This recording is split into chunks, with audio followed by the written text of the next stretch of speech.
अच्छा, काफ़ी लोग ना पूछ रहे थे कि फ्राइडे को जो आईसीटी का क्विज़ आएगा उसमें किस टाइप के क्वेश्चंस आएंगे और हमने उसको किस तरह सॉल्व करना है। तो मैं थोड़ा सा उसका सीन एक्सप्लेन कर देता हूँ और फिर बाद में अगर टाइम मिला तो मैं स्लाइड्स के साथ थोड़ी बहुत एक्सप्लेनेशन वीडियो भी शेयर कर दूंगा। लेकिन अगर टाइम मिला तो, और वैसे स्लाइड्स जो हैं वो मैं शेयर कर दूंगा अनाउंसमेंट ग्रुप में, जिसको ज़रिए मतलब किसी को कोई भी डाउट है तो वो क्लियर कर सकता है। If else nested if else वगैरह जो भी हमारा सिलेबस के अंदर है।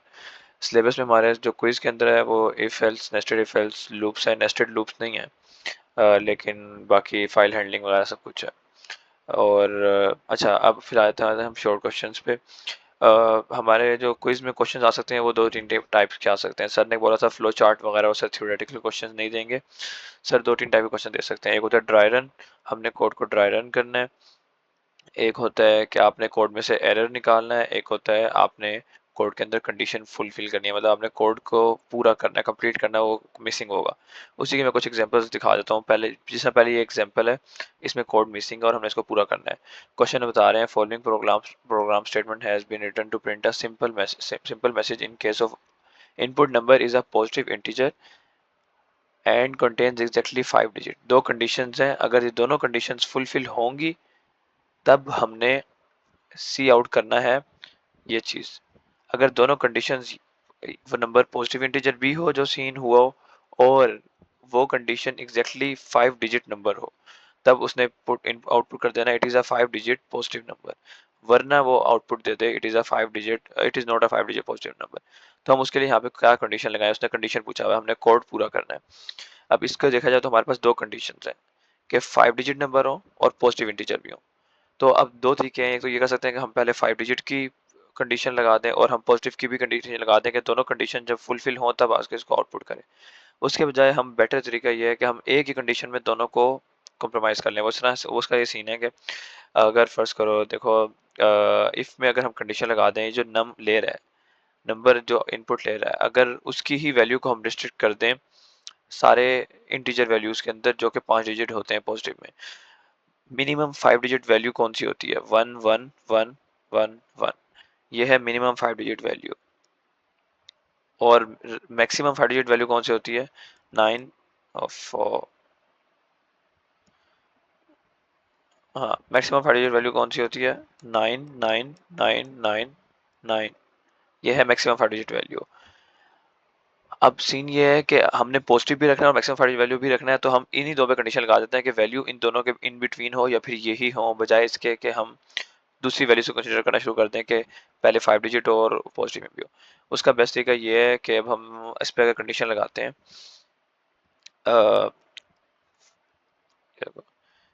नम इज ग्रेटर देन और equal to 1111 and and num is less than और इक्वल टू 999। अगर ये कंडीशन फुलफिल हो और ये कोड वर्क करे तो अब देखो, अगर जो इनपुट है वो 1111 से बड़ा हो या फिर उसके बराबर हो, या फिर 999 से छोटा हो या उसके बराबर हो, या फिर इन दोनों के इन बिटवीन हो, तब ये पुट आउटपुट कर देगा it is a 5 digit positive number, else it is not a 5 digit positive number. ये है आंसर। मतलब इतना सा इसका जवाब था। आपने समझ के क्वेश्चन को समझ के क्वेश्चन में रिक्वायर क्या किया कि कंडीशन कौन सी है और उस कंडीशन को आपने कोड के अंदर इम्प्लीमेंट करना होता है। अब सीन ये है कि हो सकता है कुछ लोगों को ये समझ ना आ रही हो क्योंकि ये थोड़ा सा शायद मतलब उनको ना पता हो कंडीशंस इफ एल्स वगैरह का। तो उसके लिए शायद मैं बाद में एक्सप्लेनेशन वीडियो शेयर कर दूं तो वो उससे समझ सकते हैं। फिलहाल मैं बस मेजर मेजर बता रहा हूँ ताकि क्वेश्चन थोड़े बहुत समझ आ जाए। दूसरी टाइप का क्वेश्चन ये है जिसमें आपको बताना होता है ड्राई रन करना। इसको कहते हैं ड्राई रन करना। इसमें कहते हैं आप प्रोग्राम को ड्राई रन करके एग्जीक्यूट करते हैं, आपके पास कंपाइलर नहीं होता, आप अपने दिमाग में एग्जीक्यूट करके आप बताते हैं कि इसका आउटपुट क्या आना चाहिए। इसको कहते हैं ड्राई रन करना। और जो मोस्ट प्रोबेबली सर देंगे, सर ने 3 4 बार कहा है, फ्लो चार्ट वगैरह सर ने कहा मैंने नहीं देना। मैंने जब सर से डिस्कस किया तो सर ने कहा था कि ड्राई रन वगैरह आएगा। अब इसमें ये सीन है कि हमने ड्राई रन करना है, इसमें लाइब्रेरीज वगैरह को छोड़ देते हैं, इसमें कुछ नहीं देखते हैं, डायरेक्ट बस देखते हैं कोड में अगर हम इंटीजर वैल्यू शुरू में ले रहे हैं z इज इक्वल टू 0 और फिर हम z में ओवर राइट करवा रहे हैं 27/4, मतलब हम 27/4 की वैल्यू z के अंदर ओवर राइट करवा रहे हैं। तो अब क्या होगा, z की वैल्यू अपडेट हो जाएगी 27/4 और जो भी पॉइंट्स में इसकी वैल्यू आती होगी। अच्छा, अब इसमें ये सीन है क्योंकि ये ऊपर इंट है, ये इंटीजर वैल्यू है। ये इंटीजर वैल्यू है तो हम क्या करेंगे, इंटीजर वैल्यू है उसके अंदर स्टोर हो जाएगा, पहली बात तो ये 0। और फिर हम ये z इज इक्वल टू 27/4 को हम जब इसमें ओवरराइट करेंगे तो हमारे पास जो वैल्यू आएगी वो पॉइंट्स में आएगी। उसका ये सीन है कि एक बार मैं चेक कर लूँ।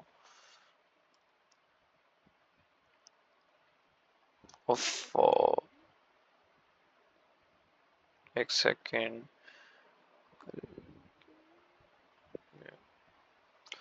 अच्छा हाँ, तो हम कर रहे थे 27/4 इज इक्वल टू हमारे पास 6.75 आ गया।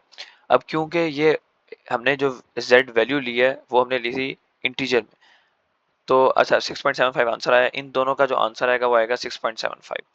लेकिन जब हम उसको स्टोर करेंगे z के अंदर तो z खुद एक इंटीजर वैल्यू है, तो वो 6.75, तो पॉइंट के आगे जितनी वैल्यूज होंगी उसको वो डिस्कार्ड कर देगा क्योंकि वो अपने अंदर स्टोर ही नहीं कर सकता। इंटीजर सिर्फ अपने अंदर इंटीजर स्टोर कर सकता है। तो हम यहाँ पे इसकी वैल्यू स्टोर हो जाएगी 6 z की। रीजन ये है कि ये इंट है, अगर इसकी जगह यहाँ पे फ्लोट या डबल लिखा होता तो फिर हम यहाँ पे 6.75 ही लिखते, और फिर बाद में उसने सी आउट कर दिया z और आगे एंड लाइन कर दिया, तो हमारे पास जो आउटपुट आएगा वो आएगा 6 और एंड लाइन मतलब एक एंटर आ जाएगा। ये हमारे पास इसका आउटपुट आ गया। सेम वे में अगर हम दूसरे को देखते हैं तो दूसरे में उसने int num is equal to 4 लिया हुआ, नंबर है वो 4 है जो कि उसने शुरू में इनिशियलाइज करवा दिया। अब आगे उसने कंडीशन लगाई है इफ नंबर इज, आगे मॉडुलस फंक्शन यूज किया। अगर मॉडुलस फंक्शन किसी को नहीं पता तो वो भी मैं बाद में थोड़ी देर तक शेयर कर दूंगा। अगर हम उसका 2 के साथ मॉडुलस लेते हैं और वो इक्वल टू 0 आ जाता है, इक्वल टू 0 आ जाता है, मतलब ये है कि उसका रिमाइंडर नहीं बचता, तो सी आउट कर दे num divided by 2, else cout कर दे नम मल्टीप्लाई बाय 4। अब सीन ये है क्योंकि 4 जो है वो 2 से डिविजिबल है और 4 का 2 से डिवाइड करने के बाद रिमाइंडर 0 बचता है, कुछ भी नहीं बचता, तो हम यही वाली कंडीशन फुलफिल होगी और हमारे पास सी आउट क्या आ जाएगा, नम डिवाइड बाय 2 जो कि होगा 4 डिवाइडेड बाय 2, जो का आंसर जो हमारे पास आएगा वो आएगा 2। ये इसका आंसर आएगा। इसी तरह आपको सारे कोड्स ड्राई रन करने होते हैं और आपको आउटपुट्स लिखना होता है। ड्राई रन करने में आप कंपाइलर की हेल्प नहीं ले सकते बिल्कुल भी। हाँ, आप अपने अपना समझने के लिए कंपाइलर की हेल्प ले सकते हो, जिस तरह मैं अगर किसी को है तो मैं आपको खोल के दिखा देता हूँ। जिस तरह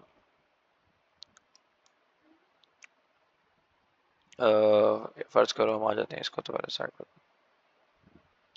हम इसी कोड को रन करके चेक कर लेते हैं कि हमारे पास क्या आ रहा है। अगर किसी बंदे को खुद समझने के लिए ट्राई करना हो तो वो कर सकता है, लेकिन वहाँ पे हमारे पास कंपाइलर नहीं होता तो हमें नहीं पता होता कि आउटपुट क्या आनी है।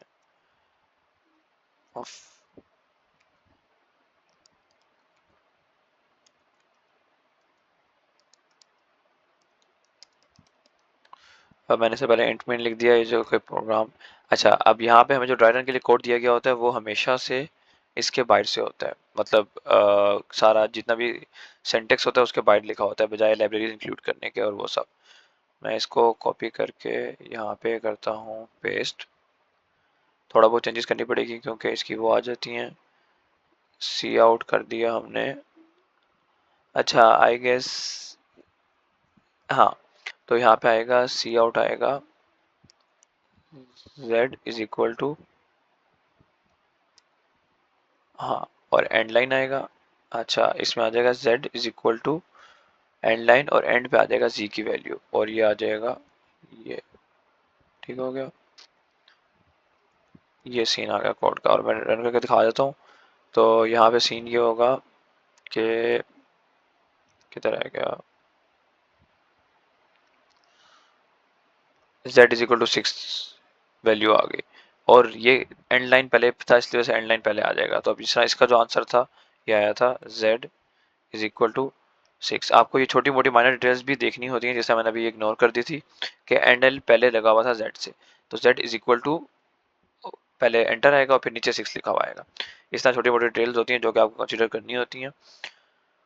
और अब यहाँ पे जिस तरह देखो इंट रोल नंबर दो हैं, एक का आर और एन बड़ा है, एक का आर और एन छोटा है, और roll number is equal to 5 है, roll number is equal to 6 है। और जो आउटपुट किया उसने लिखा है cout roll number is equal to roll number, तो इसका जो आउटपुट आएगा पहले तो लिखा हुआ आ जाएगा जो ब्रैकेट के अंदर था, जो इन्वर्टेड कॉमास के अंदर था वो एज इट इज आ जाएगा रोल नंबर इज। लेकिन आगे उसने ये चला के किया है, पहले तो स्पेस दे दी, स्पेस भी लाजमी है यहाँ पे, और उसने ये चला के किया है कि ये जो मतलब रोल नंबर था वो छोटा लिख दिया और यहाँ पे बड़ा लिख दिया ताकि कंफ्यूज कर सके। लेकिन हमने रखा है वेरिएबल जो नेम है वो यहाँ पे ही आएगा और यहाँ पे हम लिखेंगे 8। इस तरह हम इन सारों को सॉल्व करेंगे। अभी मेरे पास ज़रा टाइम नहीं है तो मैं इनको फिलहाल मिस करा रहा हूँ। अब ये हो गया ड्राई रन। और फिर तीसरा तरीका आ जाता है जिसमें है आपको मिस्टेक निकालनी होती है कोड के अंदर। लॉजिकल एरर हो सकता है, सिंटेक्स एरर हो सकता है, डिफरेंट एरर। ये है लॉजिकल एरर। फिर अगला है सिंटेक्स एरर। इस तरह अब आपको ये समझाया गया सारा। सर ये मोस्ट प्रोबेबली नहीं देंगे, लेकिन सर ने बोला था मैं सिंटेक्स एरर दूंगा, लॉजिकल एरर नहीं दूंगा। अब जो यहाँ पे मेंशन किया गया लॉजिकल एरर है, कभी कभी मेंशन नहीं किया होता, आपको वो खुद देखना होता है लॉजिकल एरर है कि सिंटेक्स एरर है। लॉजिकल एरर वो एरर होता है जब आपकी कोड की लॉजिक में एरर हो, मतलब आपकी आंसर ठीक ना आ रहा हो लेकिन कोड रन कर रहा हो। जबकि सिंटेक्स एरर ये होता है कि फर्स्ट करो आपने कोई सेमीकोलन मिस कर दिया, तो वो सिंटेक्स एरर कहलाता है, क्योंकि उसकी वजह से कोड ही रन नहीं कर रहा होता। जिस तरह फर्स्ट करो मैं ये हटा दूं तो अब ये लॉजिकल एरर नहीं, ये सिंटेक्स एरर है। इस कोड में लॉजिकल एरर ये है कि वो इस पहली बात तो ये सारा समझाया कि वो 3 नंबरों का एवरेज लेना चाह रहा है, लेकिन एवरेज आ नहीं रही। सबसे पहले उसने 3 डबल बना दिए। डबल इसलिए बनाया ताकि स्लॉट में वैल्यू आ सके। फिर Cn1 Cn2 Cn3 कर लिया, लेकिन जब एवरेज ले रहा है ना, तो उसने एक चीज़ ध्यान नहीं रखी। वो ध्यान नहीं रखी कि उसने डिमास रूल को फॉलो नहीं करवाया। अभी जो डिवाइड बाय 3 है, ये खाली num3 से डिवाइड बाय 3 कर रहा है और इनको ऐड कर रहा है। हालांकि एवरेज में क्या होता है, ये चीज़ मेंशन करना लाजमी थी। पहले तीनों को ऐड करना था, फिर डिवाइड बाय 3 अलग से करना था। नहीं तो अगर ब्रैकेट ना लगाएं तो खाली num3 को डिवाइड बाय 3 करके उनको मैं ऐड कर रहा था।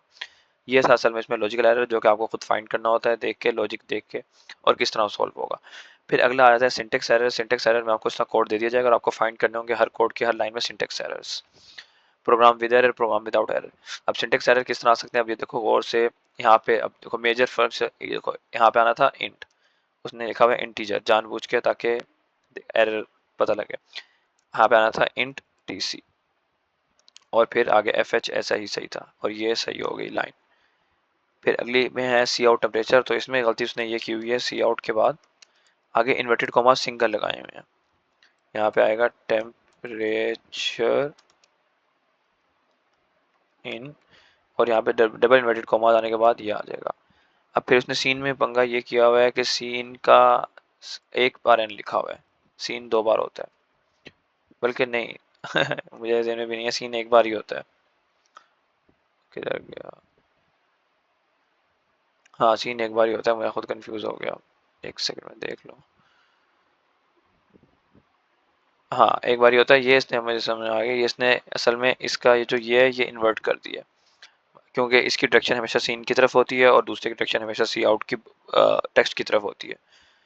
तो यहाँ पे इसका ये एरर है। अब इसी तरह हर लाइन में एरर होगा। जिस तरह अब इस लाइन में एरर ये है कि आई गेस इसने आगे इसके कोलन नहीं डाला। सारी स्टेटमेंट लिखने के बाद आगे इसने एंड पे कोलन नहीं डाला, ये इसका एरर है। कोलन हमेशा मिस कर देता है। सी आउट, अब यहाँ पे देखो उसने सी आउट के बाद उसने इन्वर्टेड कॉमा डाल दिया, जबकि उसको यहाँ पे डालना था, सी आउट में इस साइड पे डालना था। और एंड पे एंडल जो उसने लिखा है उसमें उसने ई बड़ा लिख दिया है, जबकि इसको करना था ई एन डी एल, ये करना था। रिटर्न जीरो सही है, और इसका मतलब आपके एरर्स फाइंड करने के होते हैं सिंटेक्स एरर्स। इसी तरह आगे डिफरेंट क्वेश्चन जो सेम सेम वे में हैं जो कि सर देंगे। मेजर अब मैं दोबारा रिवाइज कर दूं एक बार, 4 तरह के हैं, 3 तरह के हैं। एक है लॉजिकल, जिसमें आपको कोड पूरा करना होता है, जिसमें आप इनकम्प्लीट कोड दिया गया होता है और आपने कोड पूरा करना होता है कंडीशन लगा के। दूसरा ये है कि आपको ड्राई रन करके आउटपुट निकालना होता है। तीसरा ये है कि आपको बीच में एरर फाइंड करना होता है, लॉजिकल एरर भी, सिंटेक्स एरर भी, और डिफरेंट तरह के एरर्स को। अब ये सीन है कि अगर मुझे टाइम मिला तो मैं फिर जो नेस्टेड है या फिर फाइल हैंडलिंग वगैरह उसकी एक्सप्लेनेशन वीडियो बना के भेज दूंगा। वैसे स्लाइड्स तो मैं शेयर कर ही दूंगा, जिस जिसको समझना हो वो समझ सकता है उससे।